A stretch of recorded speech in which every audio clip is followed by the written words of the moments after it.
Hi students, yesterday we studied about the applications of electrochemical series. So first we do the quick revision of yesterday's topic. तो कल हमने first application में पढ़ा था कि electrochemical series से हम ये फाइंड आउट कर सकते हैं कि सब्सटेंस की ऑक्सीडाइजिंग या रिड्यूसिंग स्ट्रेंथ कितनी है, मीन्स वो कितना स्ट्रॉन्ग ऑक्सीडाइजिंग एजेंट है या फिर कितना स्ट्रॉन्ग रिड्यूसिंग एजेंट है। जैसे क्या था, जो एलिमेंट्स टॉप में लाई करते हैं रिएक्टिविटी सीरीज में, उनकी मैक्सिमम टेंडेंसी होती है रिड्यूस होने की। जितनी ज़्यादा टेंडेंसी होगी रिड्यूस होने की, उतना वो क्या होगा, गुड ऑक्सीडाइजिंग एजेंट होता है। ऑन दी अदर हैंड कहता है जो सब्सटेंसेस बॉटम में लाई करते हैं इलेक्ट्रोकेमिकल सीरीज में, उनकी लो रिडक्शन पोटेंशियल वैल्यू होती है। जिनकी लो रिडक्शन पोटेंशियल होगी दैट मीन्स उनकी लेस टेंडेंसी होती है रिड्यूस होने की। जितनी कम टेंडेंसी होती है रिड्यूस होने की, उतना वो क्या करते हैं, गुड रिड्यूसिंग एजेंट का काम करते हैं। नेक्स्ट सेकंड एप्लीकेशन में हमने पढ़ा था कि इलेक्ट्रोकेमिकल सीरीज की हेल्प से हम सेल की ईएमएफ वैल्यू को क्या कर सकते हैं, फाइंड आउट कर सकते हैं। जैसे ईएमएफ का फार्मूला क्या होता है, ई कैथोड माइनस ई एनोड होता है। तो उसमें हम कुछ स्टेप्स फॉलो करते हैं। जैसे फर्स्ट स्टेप में हमें पढ़ा था कि पहले हम दोनों हाफ सेल की रिएक्शंस को सेपरेट करके लिख लेते हैं। सेकेंड स्टेप में हमने पढ़ा था, कहता है कि जो दो हाफ सेल की रिएक्शन में, उनमें क्या करेंगे, किसी सूटेबल नंबर के साथ इक्वेट करके उन दोनों में नंबर ऑफ इलेक्ट्रॉन क्या कर लेते हैं, इक्वल कर लेते हैं। बट यहाँ पे एक चीज़ नोट करने वाली है, कहता है सिर्फ नंबर ऑफ इलेक्ट्रॉन को इक्वल करते हैं, बट उसकी जो इलेक्ट्रोड पोटेंशियल वैल्यू होती है उसको हम मल्टीप्लाई नहीं करते हैं। थर्ड स्टेप में हमने पढ़ा था, यहाँ से हम क्या करेंगे, टोटल स्टैंडर्ड वैल्यू है जो सेल की, वो क्या कर लेंगे, कैलकुलेट कर लेंगे इलेक्ट्रोकेमिकल सीरीज से कैथोड और एनोड इलेक्ट्रोड की वैल्यूज़ को पुट करके। नेक्स्ट हमने पढ़ा था, कहता अगर ईएमएफ वैल्यू यहाँ से हमारे पास सेल की पॉजिटिव वैल्यू आती है, दैट मीन्स रिएक्शन उस डायरेक्शन में क्या होती है, फिजिबल होती है।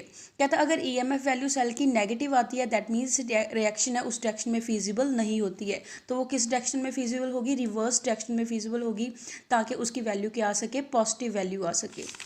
नेक्स्ट इसके रिलेटेड हमने न्यूमेरिकल भी करा था।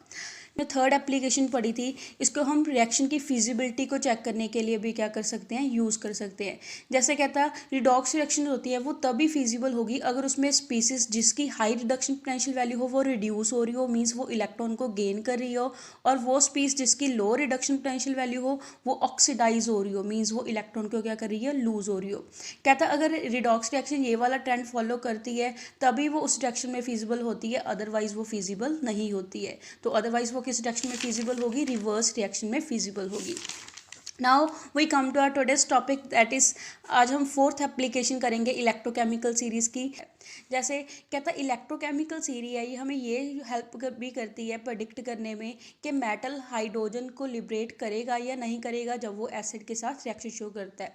जैसे मेटल्स हो गए जिंक, मैग्नीशियम, निकल, ये क्या करते हैं जब एसिड्स जैसे हाइड्रोक्लोरिक एसिड, सल्फ्यूरिक एसिड, ये सभी मेटल्स जब इन एसिड के साथ रिएक्शन शो करते हैं तो वो क्या करते हैं, हाइड्रोजन गैस लिबरेट करते हैं।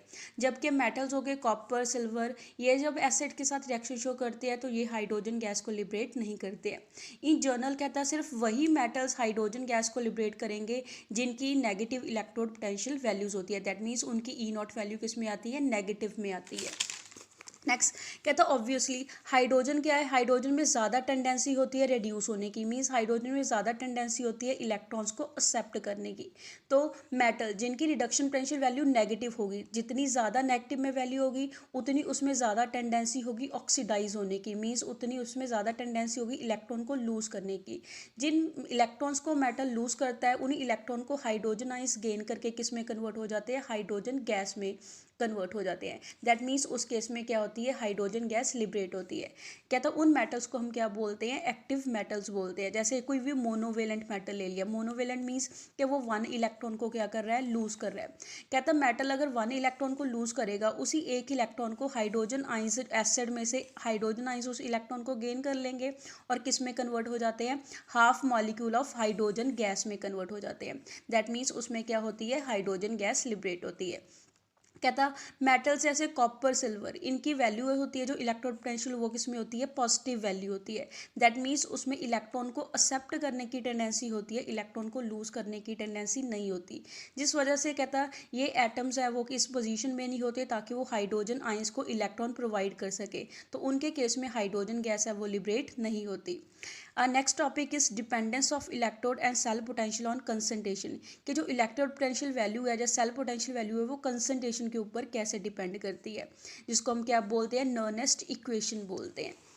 इसमें कहता क्या होता है कि जो स्टैंडर्ड इलेक्ट्रोड पोटेंशियल वैल्यू होती है, जो इलेक्ट्रोकेमिकल सीरीज में हमें वैल्यूज़ गिवन दी हुई है, उनको कैसे मेजर करा है, उनकी स्टैंडर्ड स्टेट में मेजर करा है। स्टैंडर्ड स्टेट का मीन्स क्या है कि जब हमारे पास इलेक्ट्रोलाइट की सॉल्यूशन कोई कंसनट्रेशन को हम फिक्स कर देते हैं 1 मोलर एंड टेम्परेचर को फिक्स कर देते हैं 298 केल्विन के ऊपर, तब उसकी इलेक्ट्रोड पोटेंशियल वैल्यू को क्या करा गया, मेजर करा गया।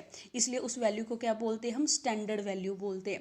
कहता बट जो एक्चुअल में इलेक्ट्रोकेमिकल सेल होते हैं उनकी कंसंट्रेशन फिक्स नहीं होती, उनकी 1 मोलर कंसंट्रेशन फिक्स नहीं होती, उनकी कंसंट्रेशन क्या करती है, वेरी करती है। तो कहता है इलेक्ट्रोड पोटेंशियल वैल्यू है वो किसके ऊपर डिपेंड करती है, कंसंट्रेशन के ऊपर डिपेंड करती है। जिसका नर्नेस ने रिलेशनशिप दिया था हमें कि इलेक्ट्रोड पोटेंशियल वैल्यू और इलेक्ट्रोलाइट की कंसंट्रेशन में क्या रिलेशनशिप है। रिलेशनशिप को हम क्या बोलते हैं, नर्नेस्ट इक्वेशन बोलते हैं। कहता जर्नल हमने कोई भी इलेक्ट्रो रिएक्शन ले ली, जैसे हमारे पास मेटल आयन है वो n नंबर ऑफ इलेक्ट्रॉन को लूज करके किस में कन्वर्ट हो रहा है, मेटल में कन्वर्ट हो रहा है। दैट मीन्स इसमें क्या हो रही है, ऑक्सीडेशन रिएक्शन हो रही है। तो इसके लिए नर्नेस्ट इक्वेशन हम कैसे लिखेंगे, जो हमारे पास इस हाफ सेल की ई वैल्यू है मीन्स EMF वैल्यू है वो किसके इक्वल होगी, is equal to standard value of the cell. कि जो स्टैंडर्ड वैल्यू होगी मीन्स जब उसकी कंसंट्रेशन इलेक्ट्रोलाइट की 1 मोलर होगी और टेम्परेचर 298 केल्विन होगा, तब उसकी स्टैंडर्ड वैल्यू कितनी होती है। इसको हम इलेक्ट्रोड पोटेंशियल वैल्यू को कहाँ से नोट करते हैं, इलेक्ट्रोकेमिकल सीरीज से नोट करते हैं। -RT/NF इंटू नेचुरल लॉग, ऊपर हम किसकी कंसंट्रेशन लेते हैं, प्रोडक्ट की कंसंट्रेशन लेते हैं, और डिवाइडेड बाय नीचे किसकी कंसंट्रेशन लेते हैं, रिएक्टेंट की कंसंट्रेशन लेते हैं। नेक्स्ट कहता यहाँ पे हमने जो नेचुरल लॉग लिया था, नेचुरल लॉग को हम नेक्स्ट स्टेप में किस में कन्वर्ट कर दिया, लॉग बेस 10 में कन्वर्ट कर दिया। तो यहाँ से हमारे पास नर्नेस्ट इक्वेशन क्या आ जाएगी, EMF of cell is equal to standard value of cell minus 2.303 RT/NF log. ऊपर हम प्रोडक्ट की कंसंट्रेशन लिखते हैं डिवाइडेड बाय नीचे हम किसकी कंसंट्रेशन लिखते हैं, रिएक्टेंट की कंसंट्रेशन लिखते हैं। कहता है यहाँ पे 2.303 किस लिए लिखा है, बिकॉज नेचुरल लॉग को हम जब लॉग बेस 10 में कन्वर्ट करते हैं तो उसको हम 2.303 से क्या कर देते हैं, मल्टीप्लाई कर देते हैं।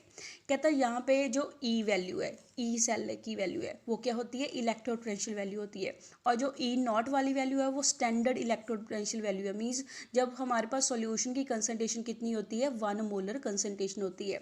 और जो आर यहाँ पे यूज़ करा है, आर क्या है, गैस कांस्टेंट है। टी यहाँ पे टेम्परेचर को डिनोट करता है। एफ यहाँ पे किसको डिनोट करता है, फैराडे ऑफ इलेक्ट्रिसिटी के कितने फैराडे इलेक्ट्रिसिटी उसमें से पास हो रही है। एन यहाँ पे किसको डिनोट करेगा कि कितने नंबर ऑफ इलेक्ट्रॉन उस रिएक्शन के दौरान गेन हुए हैं।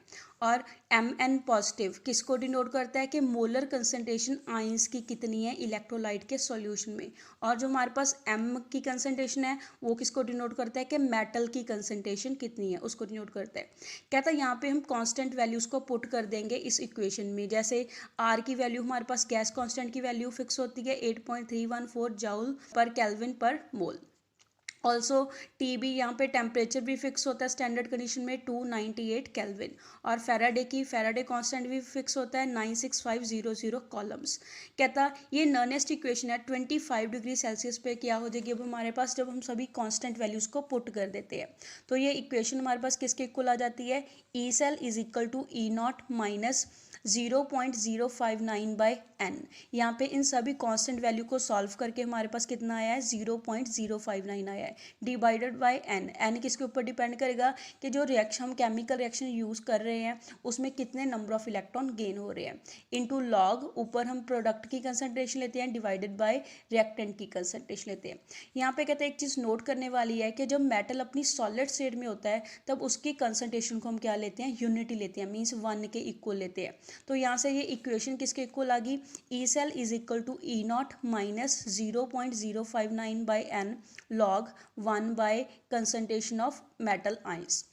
बिकॉज यहाँ पे मेटल सॉलिड स्टेट में है तो उसकी कंसंट्रेशन कितनी होगी, 1 होगी।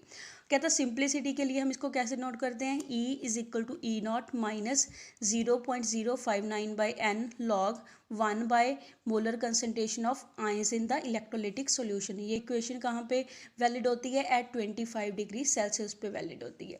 नेक्स्ट इसके रिलेटेड हम न्यूमेरिकल करेंगे। न्यूमेरिकल में हमें गिवन दे रखा है calculate the reduction potential of the following electrode. कहता हमें ये इलेक्ट्रोड गिवन दे रखा है, हाफ सेल गिवन दे रखा है, इसकी हमने रिडक्शन पोटेंशियल वैल्यू को कैलकुलेट करना है 298 केल्विन पे। इस सेल में हमें क्या गिवन दे रखा है कि हमने क्लोरीन गैस की बबलिंग कराई है प्लेटिनम मेटल की सरफेस के ऊपर, और और इस इलेक्ट्रोड को किस में डिप करा है, हाइड्रोक्लोरिक एसिड में डिप करा है। उस एसिड की हमारे पास कंसंट्रेशन गिवन दे रखी है 0.01 मोलर कंसंट्रेशन है। और जो हम गैस की बबलिंग करवा रहे हैं क्लोरीन गैस की, वो कितने प्रेशर पे करवा रहे हैं, 2.5 एटमॉस्फेयर प्रेशर पे करवा रहे हैं। और साथ में ई नॉट वैल्यू हमें गिवन दे रखी है इस रिएक्शन की, वो कितनी है 1.36 वोल्ट। नाउ हम इसको सॉल्व कैसे करेंगे, क्या तो सबसे पहले हम क्या लिखेंगे, इलेक्ट्रोड में कौन सी रिएक्शन चलती है उसको लिखेंगे। जैसे रिएक्शन क्या चलेगी हमारे पास कि क्लोरीन गैस 2 इलेक्ट्रॉन्स को लूज करके 2 क्लोराइड आयन में क्या हो रही है, कन्वर्ट हो रही है। तो यहाँ से हमारे पास E cell equation, Nernst equation use करेंगे, E cell is equal to E not minus 0.059/2, because number of electron इस इक्वेशन में कितने यूज़ हो रहे हैं, 2 यूज़ हो रहे हैं, इनटू लॉग ऊपर हम किसकी कंसंट्रेशन लिखेंगे, क्लोराइड आयंस की कंसंट्रेशन लिखेंगे। यहाँ पे क्लोराइड आयन की कंसंट्रेशन का क्या होगा, स्क्वायर होगा, बिकॉज कितने नंबर ऑफ क्लोराइड आयंस है, 2 नंबर ऑफ क्लोराइड आयंस है। जितने नंबर ऑफ क्लोराइड आयंस हो गए उतनी उसकी पावर बन जाती है। तो यहाँ पे 2 नंबर है तो क्लोराइड आयन की पावर कितनी होगी है, कंसंट्रेशन की 2 पावर होगी है। और नीचे हम किसकी कंसंट्रेशन लेते हैं, रिएक्टेंट की। रिएक्टेंट यहाँ पे क्या है हमारे पास, क्लोरीन गैस है, तो उस वजह से हम उसका क्या यूज़ करेंगे, कंसंट्रेशन की जगह उसका क्या यूज़ करते हैं, प्रेशर यूज़ करेंगे। तो प्रेशर हमें गिवन दे रखा है क्लोरीन गैस का, दैट इज 2.5 एटमॉस्फेयर। और क्लोराइड आयन की कंसंट्रेशन जितनी कहता है कंसंट्रेटेड हाइड्रोक्लोरिक एसिड की कंसंट्रेशन होती है, उतनी हमारे पास कितनी कंसंट्रेशन होगी, क्लोराइड आयंस की कंसंट्रेशन होगी, दैट इज 0.01 मोलर कंसंट्रेशन है। और ई नॉट वैल्यू, स्टैंडर्ड वैल्यू हमें गिवन दे रखी है 1.36 वोल्ट। इन सभी वैल्यूज़ को हम इस फार्मूला में पुट करेंगे, तो वहाँ से इसको सॉल्व करके हमारे पास ई सेल इलेक्ट्रोपोटेंशियल वैल्यू है सेल की, वो कितनी आ जाएगी, 1.49 वोल्ट आ जाएगी। यहाँ पे लॉग की वैल्यू है जो वो आपको क्वेश्चन में गिवन दी होगी। नेक्स्ट सेकंड न्यूमेरिकल में हम गिवन दे रखा है calculate the electrode potential of silver electrode. हमें ईएमएफ वैल्यू फाइंड आउट करनी है सिल्वर इलेक्ट्रोड के लिए। जब कहता है सिल्वर इलेक्ट्रोड को डिप करा है 0.1 molar solution of silver nitrate में 298 केल्विन टेम्परेचर के ऊपर। कहता है यहाँ पे एंज्यूम क्या करके चलते हैं कि जो सिल्वर नाइट्रेट है वो क्या हो रहा है, कंप्लीटली डिसोसिएट हो रहा है, अपने आइंस में टूट रहा है। कहता है जो स्टैंडर्ड वैल्यू है इस सेल की वो हमें गिवन दे रखी है, that is 0.80 volt at 298 Kelvin. Second हमने क्या फाइंड आउट करना है, at what concentration of silver ions will this electrode have a potential of 0 volt. कि सिल्वर आइंस की कितनी कंसंट्रेशन के ऊपर जो ईएमएफ वैल्यू है सेल की वो किसके इक्वल हो जाएगी, 0 वोल्ट के इक्वल हो जाएगी। तो सबसे पहले हम क्या लिखेंगे, फर्स्ट पार्ट को सॉल्व करेंगे, उसके लिए हम क्या लिखते हैं, इलेक्ट्रोड रिएक्शन लिखते हैं कि इलेक्ट्रोड के ऊपर कौन सी रिएक्शन चल रही है। जैसे हमें गिवन दे रखा है कि सिल्वर आइंस किस में कन्वर्ट हो रहे हैं, सिल्वर मेटल में कन्वर्ट हो रहे हैं। तो सिल्वर आइंस 1 इलेक्ट्रॉन को गेन करके सिल्वर मेटल में कन्वर्ट होते हैं, तो उसके लिए हम नर्नेस्ट इक्वेशन को लिखेंगे जो किसके इक्वल होती है, E is equal to E not minus 0.059/n into log में ऊपर क्या आएगा, सिल्वर मेटल की कंसंट्रेशन डिवाइडेड बाय रिएक्टेंट में क्या है, सिल्वर आइंस की कंसंट्रेशन आएगी। यहाँ पे सिल्वर आयन की कंसंट्रेशन हमें गिवन दे रखी है, दैट इज़ 0.1 मोलर कंसंट्रेशन हमें गिवन दे रखी है। और जब मेटल सॉलिड स्टेट में होता है तो उसकी कंसंट्रेशन को हम क्या लेते हैं, यूनिटी लेते हैं, 1 के इक्वल लेते हैं। और ई नॉट वैल्यू भी हमें गिवन दे रखी है, दैट इज़ 0.80 वोल्ट। और एन क्या है, number of electron. Number of electron यहाँ पे कितने यूज़ हो रहे हैं, 1, तो एन की वैल्यू कितनी आ गई, 1। ईएमएफ वैल्यू कितनी आ जाएगी जब इन सभी वैल्यूज़ को हम नॉनेस्ट इक्वेशन में पुट करते हैं, तो हमारे पास क्या आएगी, 0.741 वोल्ट आएगी। बिकॉज कहता है लॉग 10 किसके इक्वल होता है, 1 के इक्वल होता है, तो यहाँ पे इसकी वैल्यू कितनी होगी, 1 होगी। और इसको सॉल्व करके हमारे पास जो ईएमएफ वैल्यू है सेल की वो कितनी आ जाएगी, 0.74 वोल्ट आ जाएगी। सेकंड पार्ट में हमें क्या फाइंड आउट करना था कि सिल्वर आइंस की कितनी कंसंट्रेशन के ऊपर इलेक्ट्रोड पोटेंशियल वैल्यू है वो सेल की 0 वोल्ट के इक्वल होगी। दैट मीन्स यहाँ पे हमें क्या गिवन दे रखा है, ईएमएफ दे रखी है गिवन, कि सेल की कितनी ईएमएफ वैल्यू है, वो कितनी है, 0 वोल्ट है। और स्टैंडर्ड वैल्यू हमें फर्स्ट पार्ट में गिवन दे रखी है, दैट इज 0.80 वोल्ट। और यहाँ पे हमने क्या फाइंड आउट करना है, सिल्वर आयन की कंसंट्रेशन को फाइंड आउट करना है। और मेटल की जब सॉलिड स्टेट में होता है उसकी कंसंट्रेशन किसके इक्वल होती है, यूनिटी के इक्वल होती है।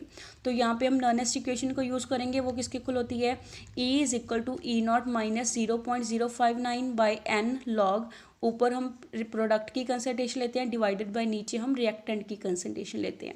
तो इन सभी वैल्यूज़ को इस इक्वेशन में पुट करेंगे। वहाँ से हमारे पास जैसे ई वैल्यू हमें गिवन दे रखी है कितनी है, 0, और ई नॉट की वैल्यू 0.80 वोल्ट। एन की वैल्यू 1 है तो यहाँ पे क्या आ जाएगा 0.059 इंटू लॉग। लॉग ऊपर हमारे पास मेटल की कंसनट्रेशन कितनी होती है 1 डिवाइडेड बाय सिल्वर आइंस की कंसनट्रेशन जो हमें फाइंड आउट करनी है। तो यहाँ से हम इक्वेशन को रीअरेंज करेंगे, रीअरेंज करके हमारे पास ये वाली इक्वेशन आ जाएगी। लॉग ऑफ सिल्वर आइंस किसके इक्वल आ जाएगा -13.59 के इक्वल आ जाएगा। यहाँ से हम एंटी लॉग लेके सिल्वर आइन की कंसनट्रेशन को फाइंड आउट कर लेते हैं, दैट इज़ 2.76 इंटू 10⁻⁻14 मोलर हमारे पास कंसनट्रेशन आ जाती है। यहाँ पे भी हमें लॉग या एंटी लॉग जो भी हम न्यूमेरिकल में यूज़ करते हैं उसकी वैल्यू आपको न्यूमेरिकल में गिवन दी होगी। So that's all for today. Stay home, stay safe, thank you.